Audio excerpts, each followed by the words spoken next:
मला पहिल्यांदा फोन केला, ॲडव्होकेट काळे, अच्छे प्रास्ताविक करणारे डॉक्टर गौतम कांबळेजी आणि या ठिकाणी उपस्थित असलेले माझे सहकारी मुंबईहून आलेले राजन नेरुरकर, दिनार कवीश्वर, या ठिकाणी बँक कर्मचाऱ्यांच्या चळवळीतले नेते आहेत, बरेचसे राम नेरकर आहेत, बरीच मंडळी आहेत, उपस्थित बंधू भगिनींनो.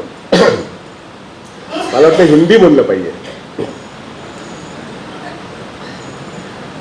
हमारा जो विषय है आज का वो तो है हिंडनबर्ग का रिपोर्ट, अदानी ग्रुप का संकट और इसका आज की वर्तमान राजनीति और अर्थनीति पे क्या परिणाम होने वाला है. तो मैं उसी से शुरुआत करता हूं. दो तीन बातें बहुत समझने की जरूरत है. संसद में सरकार बोलना नहीं चाहती, वहां पे अदानी ये अनपार्लियामेंट्री वर्ड हो गया क्योंकि वो प्राइम मिनिस्टर को भी बोलना नहीं है और अपोजिशन ने तो बोल दिया और जो बोला वो रिकॉर्ड से निकल गया. तो बाहर तुम कुछ भी बोलो तो आप बेशक रही हो. अदानी शब्द अगर पार्लियामेंट में अनपार्लियामेंट्री बनता है और अदानी 24 जनवरी के बाद हिंडनबर्ग रिपोर्ट आने के बाद और 1 फरवरी को बजट के पहले एक दिन अगर वो कहता है तिरंगा झंडा बगल में रख के, उसका तब का सूट और बूट वाला जो एक गौतम अदानी का रूप है वो हमने उस दिन बदला हुआ देखा. तब वो एक पॉलिटिशियन के रूप में था. वो ये कह रहा था कि मैंने जो कुछ किया है वो इस देश के कानून के तहत किया है और मैं देश के हित में काम कर रहा हूं, मुझसे कोई गलती नहीं हुई है. और जो मेरे खिलाफ जो बोल रहे हैं उनको मैंने जवाब दे दिया है. अब खिलाफ कौन बोल रहे थे? देश के सारी जनता खिलाफ बोल रही थी, देश की विपक्षी पार्टियां बोल रही थी और विदेश से हिंडनबर्ग रिपोर्ट जो 32,000 का एक शब्दों वाला रिपोर्ट, 88 सवाल थे. अदानी ने कहा कि मैंने 435 पन्ने वाला एक जवाब भी दिया है, लेकिन फिर भी मैं आपको कोर्ट में लेके जाऊंगा. अब तो 40 दिन हो गए. 40 दिन में हिंडनबर्ग के खिलाफ कोई भी कंप्लेंट अमेरिका के कोर्ट में नहीं है, भारत की कोर्ट में तो हो ही नहीं सकता.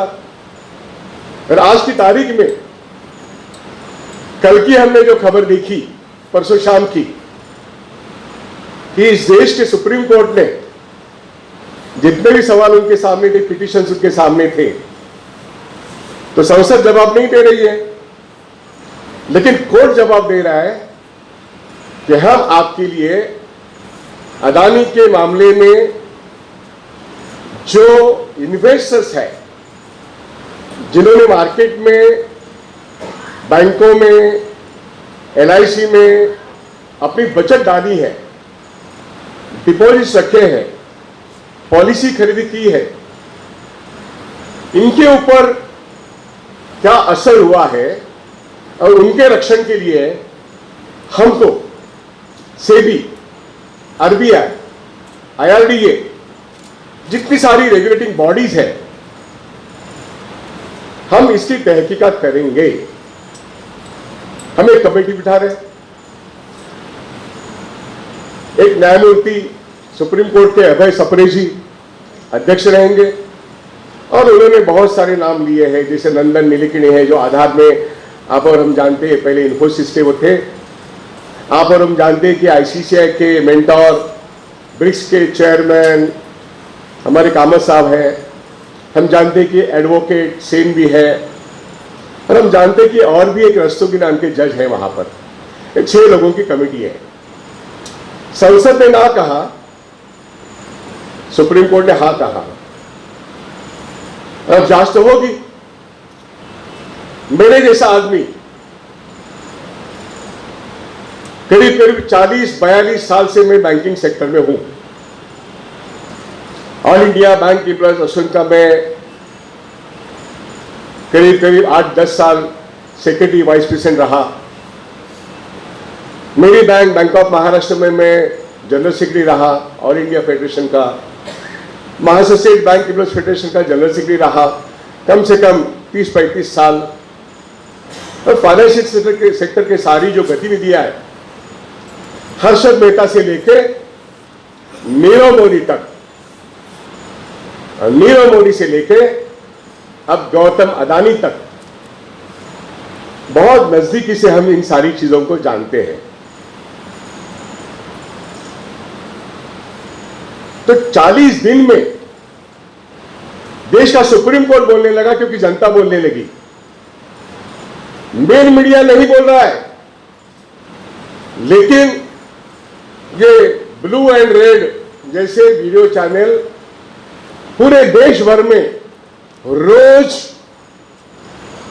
बोल रहे हैं। मैं खुद 24 तारीख से लेकर आज तक कम से कम रोज 2 इंटरव्यू दे रहा हूं। लोग बोल रहे हैं, जिनको बोलना है बोलते हैं। लेकिन हर्षद मेहता का कांड होने के बाद वो जो शेयर स्कैम हुआ मार्केट में, उसका बैंकिंग पर असर हुआ है। वो तो था एक पोर्टफोलियो मैनेजमेंट स्कीम, गलत ढंग से हर्षद मेहता ने इस्तेमाल की।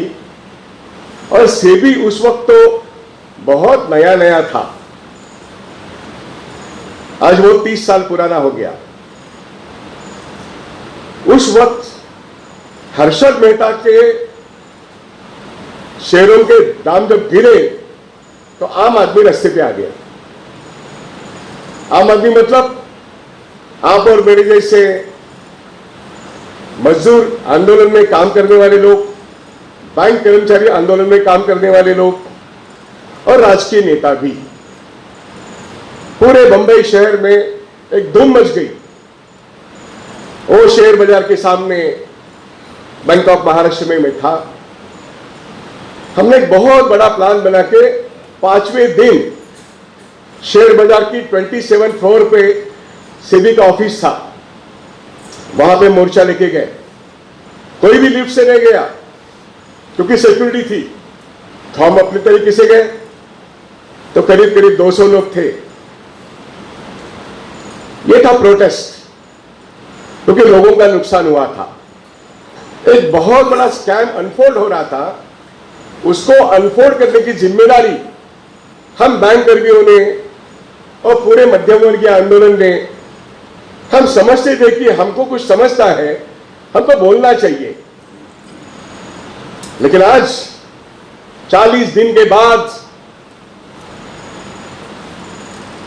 अदानी खुद, उसकी जो 19.38 लाख करोड़ की संपत्ति थी, मार्केट कैपिटलाइजेशन उसके शेयर की कीमत वह सिर्फ 6 लाख करोड़ है।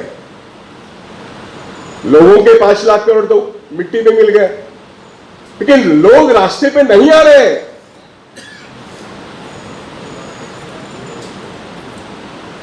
हिंडनबर्ग के कारण अदानी का क्राइसिस मालूम पड़ा लोगों को। वैसे आपको और मुझे मालूम था, लेकिन 30 साल के बाद आज हम देख रहे हैं। हमें मालूम है, लेकिन हम बोलते नहीं है, हम लिखते नहीं है। कहीं ना कहीं आपके मन में और मेरे मन में डर है। इसलिए अदानी शब्द संसद में अनपार्लियामेंट्री बनता है और बाहर अदानी के बारे में बोलने के लिए लोग हिम्मत नहीं रखते। मैं नहीं जानता कि यहां पे मीडिया के कितने लोग हैं, आएंगे भी नहीं, मैं जानता हूं।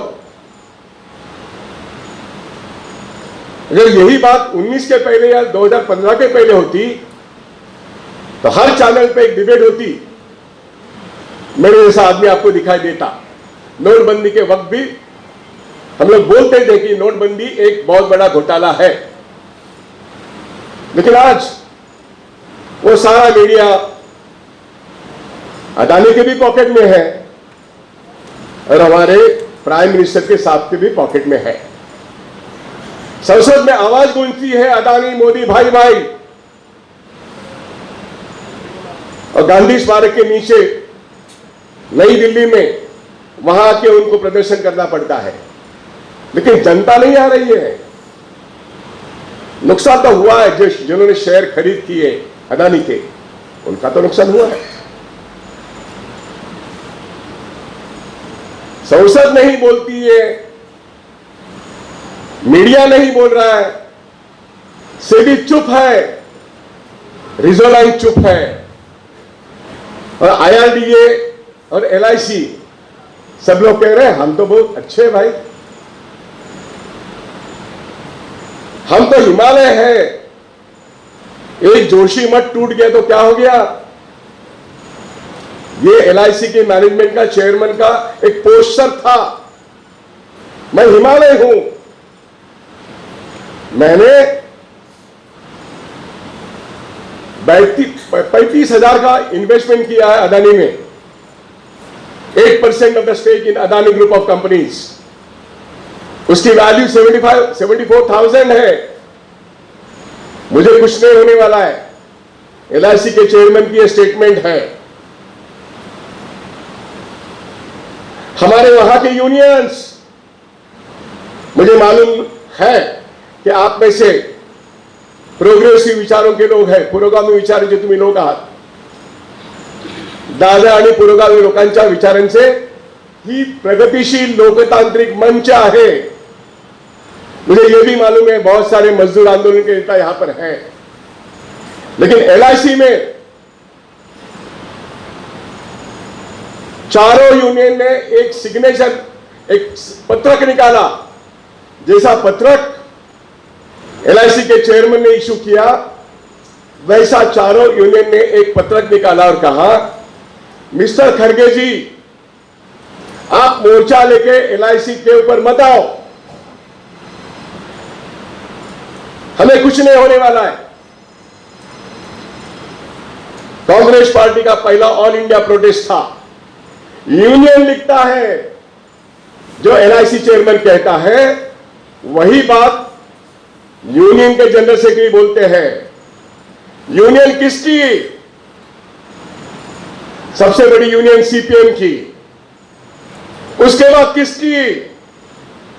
CPI की, और ऑफिसर्स की यूनियन, 4 यूनियन ने लिखा। मुझे कहा गया आप जाके एड्रेस करोगे क्या? मैंने कहा मैं अदानी के खिलाफ बोलूंगा ना, आप तो LIC के तरफ के खड़े हैं, इसके मतलब आप अदानी के साथ में भी खड़े हैं। मैं अदानी के खिलाफ बोलूंगा और आप LIC मैनेजमेंट और अदानी के साथ में रहोगे, तो मैं आपके लिए क्यों बोलूंगा? स्टेट बैंक ऑफ इंडिया की यूनियन, उन्होंने ऐसा कुछ नहीं किया, चुप बैठ गए। All India bank employees association, जिसका मैं नेता था, 40 दिन के बाद भी एक शब्द नहीं लिखा गया है। यह हमारे मजदूर वर्ग की सबसे तगड़ी यूनियन है बैंकिंग क्षेत्र की।